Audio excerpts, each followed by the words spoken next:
My people, with heavy heart, I thank you all for being here with us today. 3 market days ago, I was busy like a busy bee, writing a tribute for my grandma Eye's 80th birthday, which is supposed to be today. But here am I. Instead of tributing Eye, I am eulogizing her. If Ezemo had told me that today I will be eulogizing Eye, I would have told him to pack all his divination materials and throw them through deeply inside Ngene. As we all know, it is forbidden in our land for parents to bury and mourn over their child or children. Therefore, even though I am deeply sad, I am also happy that today Eye's children, grandchildren, and great grandchildren are the ones who committed Eye's ever beautiful body to Mother Earth. Since today, Eye's watchword, which she was always singing to us, always do your duties with a cheerful heart, has been ringing in my ears like a church bell because I don't know if what is happening here today is part of the duties that Eye expected us to be doing with a cheerful heart. It is so sad.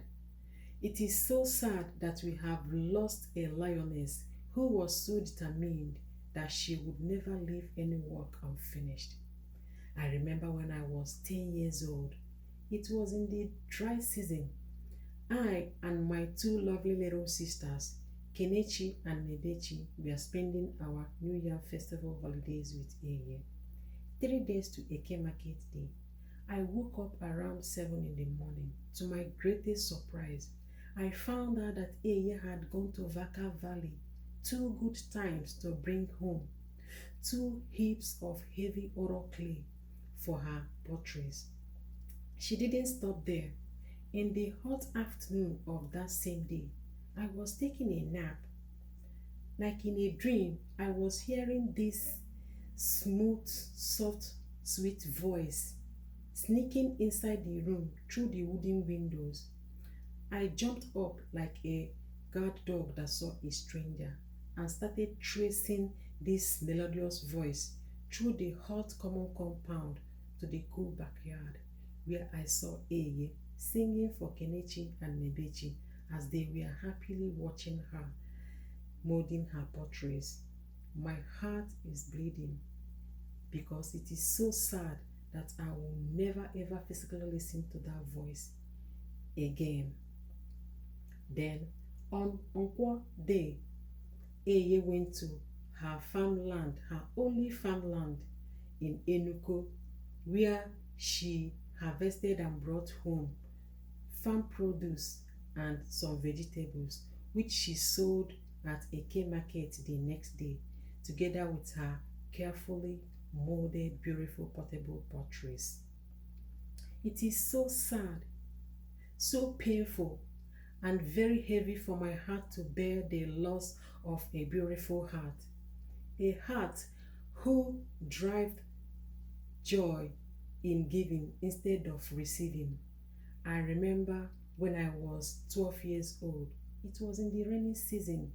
I was spending my Easter holidays with Eye one Saturday evening. As usual, Eye's voice was echoing as she was singing in her tiny thatched kitchen, where she was distributing in small bags the food items which she and Uncle Omar had brought home from Enugu farm. Out of curiosity, I asked Eye why she was doing that. Eye lifted her head, looked at me, smiled and said, Adam, I feel happier when I preserve my food items this way. 2 days after that, all the food items disappeared. I later found out that Eye distributed them to poor widows in Oz. That was my grandma Eye. Even though she had so little, she still happily shared that little she had with others.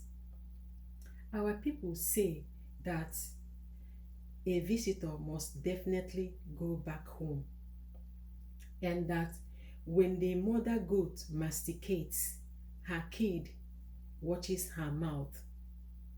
It is sad that the eagle had embarked on a journey of no return, but it's joyful that the eagle's eaglets have been following the eagle's footsteps. Even though that Eeye is no more with us today, her legacies are continuing from generation to generation. My people, death is the death every one of us, both the richest and the poorest, is owing.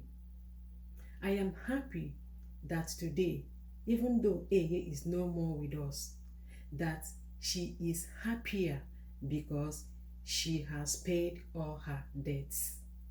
Thank you.